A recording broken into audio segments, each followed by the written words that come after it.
Juvénal Habyarimana. Juvénal Habyarimana. Juvénal Habyarimana. Juvénal Habyarimana. Juvénal Habyarimana. Juvénal Habyarimana. Juvénal Habyarimana. This was the president of the Rwandan people. My brother, my sister, this lecture today is going to last 7 minutes. And I need you to come along. Remember, this segment is sponsored by the kind courtesy of... my brother, my sister, you know what we're talking about? It's sponsored by... my brother, my sister, Adama. And without Adama, no queer, no two ways about them thing, man. You need your insecticides for your vegetable farms and even the non-vegetable farms. You must go to Adama. Without Adama, no queer.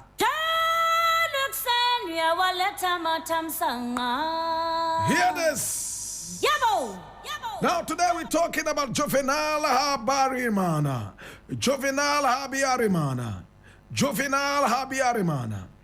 Juvénal is spelled J-U-V-E, and the E has an accent U on it, N-A-L. Juvénal Habyarimana, H-A-B-Y-A-R-I-M-A-N-A. Now, Juvénal Habyarimana was born, my brother, my sister, in Rwanda, Urundi. When Burundi and Rwanda were one country and one together. He was born on the 8th of March in 1937. And he was born in a small town known as Gisenyi. Now, Gisenyi, my brother, my sister, is a beautiful town. My brother, my sister, historically rendered as Kisenyi. But the original name, my brother, my sister, today is Gisenyi.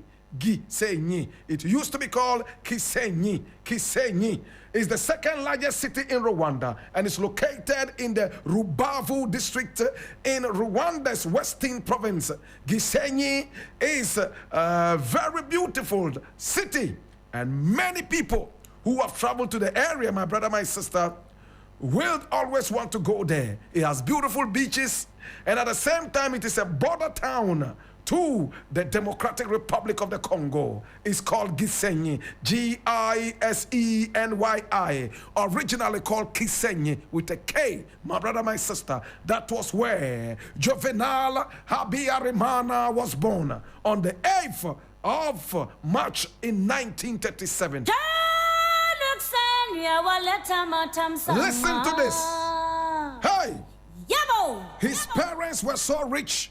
He was born into a Hutu family, very rich Hutu family. Now, when you go to those areas, it's the Hutus and the Tutsis that rule.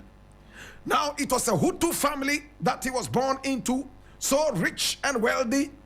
My brother, he had a golden spoon in his mouth. Remember, I didn't say silver spoon. I said golden spoon in his mouth at birth. He had the best of education. He went for his primary education at the College of St. Paul in Bukavu in the Belgian Congo. My brother, my sister, Bukavu in the Belgian Congo. That is in today's Democratic Republic of Congo. After receiving his primary education, my brother, my sister, he graduated with a degree in mathematics and humanities from the university. Oh my God. Oh yes. He studied mathematics and humanities. And if you think you have heard enough, listen to this. In 1958, he enrolled at the Lovanium University. Yes, Lovanium University. Lovanium is L-O-V-A-N-I-U-M, Lovanium University, which was a Catholic Jesuit university in Kinshasa, in the Belgian Congo. Now, the university was established in 1954. My brother, my sister, and that was the university he went to. And he graduated, my brother, my sister, with mathematics and humanities that he had always had in his mind. My brother, my sister, graduating with those.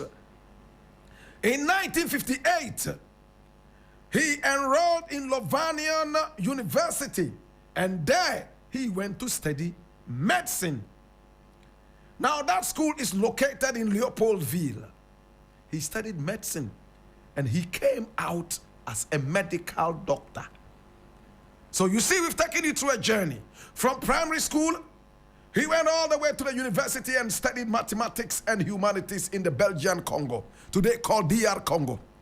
Then he moved all the way to study at the Louvain University, and he studied medicine, and there he grabbed a degree in medicine. He became a medical doctor. Ha! Now, after the beginning of the Rwanda revolution the following year, Habyarimana left Louvain and enrolled in the officer training school in Kigali. He graduated with a distinction in 1961 and became an aide to the Belgian commander of the force in Rwanda. In 1962, he got married to his beautiful girlfriend by name Agathe Kanziga. Agathe Kanziga. Agathe, that's Agatha. In the Anglophone, you say Agatha. But in the Francophone, they say Agathe. Agathe. A-G-A-T-H-E. Agathe. But we say Agatha. Agathe Kanziga. In 1962, they got married. Now, on the 29th of June, 1963, Habyarimana, as a lieutenant, was appointed head of the Garde Nationale Rwandaise. 2 years after, he was made minister of the National Guard and Police. My brother, my sister, look at the interesting thing that happened. Habyarimana did this, and I need you to hear this. Now, after the elections, there was a Hutu president. What was the name of the Hutu president? He was called Grégoire Kayibanda. Grégoire Kayibanda. Grégoire, that is Gregory in the English language. But in French, it is Grégoire. Grégoire Kayibanda. My brother, my sister, he became president. But listen to the interesting thing. On the 5th of July, 1973, while serving as Army Chief of Staff and Minister of Defense, Habyarimana seized power in a coup d'etat against the incumbent president, Grégoire Kayibanda, Austin Kayibanda, and he pushed him away. So he came into power as a coup maker. He removed his fellow Hutu. Now, at the time, the soldiers, 90% of all the soldiers in the Rwandan army were Hutus. There was a serious discrimination against the Tutsis. And when Juvénal Habyarimana became the leader, he continued with that. And he was a dirty dictator. My brother, my sister. In fact, he was a dictator who ran a totalitarian system. How many of us understand it when we say totalitarianism? Can you say it after me? Totalitarianism. I know some of you cannot pronounce that. Totalitarianism. It means one party state. It's only your party that is on. He was a totalitarian, a dictator, my brother, my sister, and he ran this country as such. Hear this now. Now the Hutus had a field day. They enjoyed the army and the police. All his generals were Hutus. And the Tutsis were quietly planning.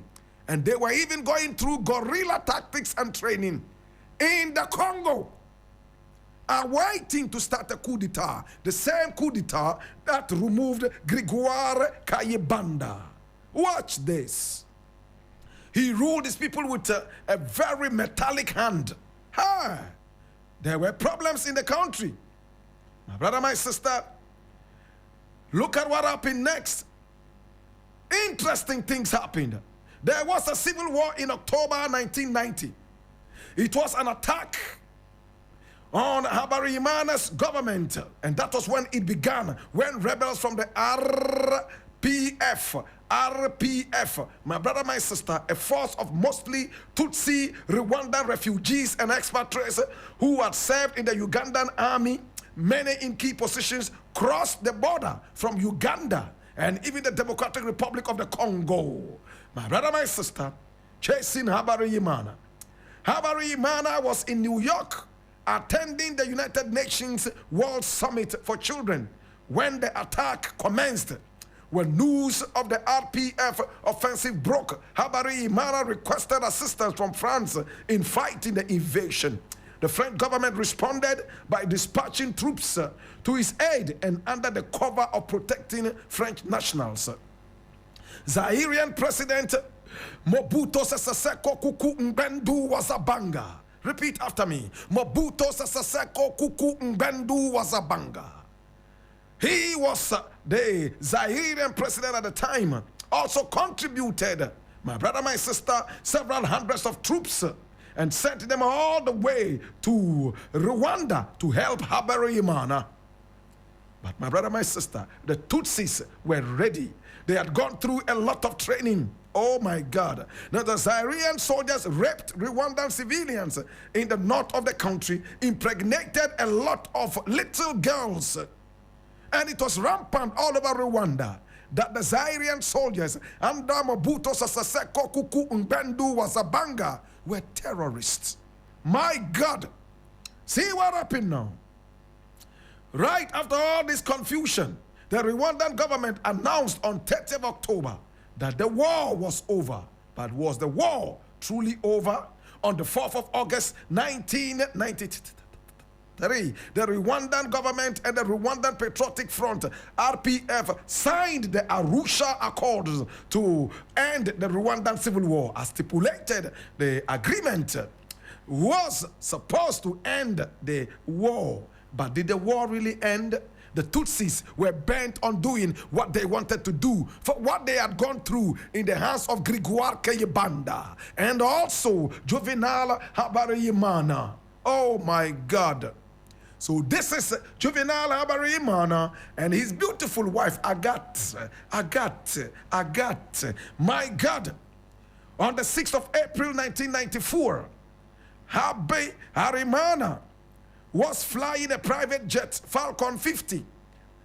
And he was shot down near Kigali International Airport, killing Habyarimana, Cyprien Habyarimana, the president of Burundi, my brother, my sister, and this officially started the Tutsi-Hutu war, which brought about the so-called genocide that we all don't want to remember anymore.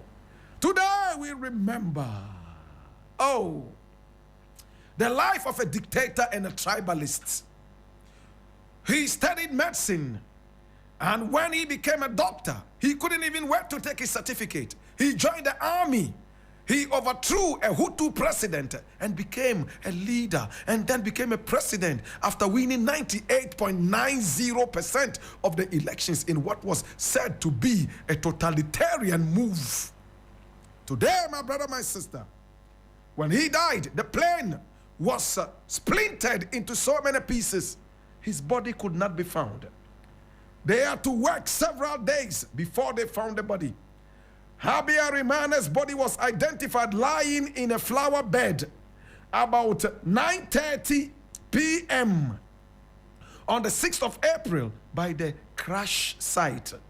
Now, the corpses of the victims were taken into the president's palace living room, and plans were initially made to take the body to the hospital, but the renewal of conflict made it difficult, and then the body started to rot after it was put in a freezer at a nearby army barracks. The family shortly after fled to France, making no preparations for his burial, including his wife. At some point, following Habyarimana's remains being kept in a fridge that could not keep it well, my brother, my sister, Zairian President Mobutu Sese Seko Kuku Ngbendu Wazabanga decided to send for the body to be brought into a private mausoleum at a place called Bandulit in Zaire. My brother, my sister, that was where they gave him a proper burial. My brother, my sister, on the 12th of May 1997, Laurent Désiré Kabila's ADLF rebels were advancing on Badolit. Mobutu had the remains flown by the cargo plane to Kinshasa. My brother, my sister, and that was where the remains continue to lie. Today we remember this man. Juvénal Habyarimana. May his body, mind, and soul rest in perfect peace. And in the burden of knowledge, I ask you, now that you know what to do.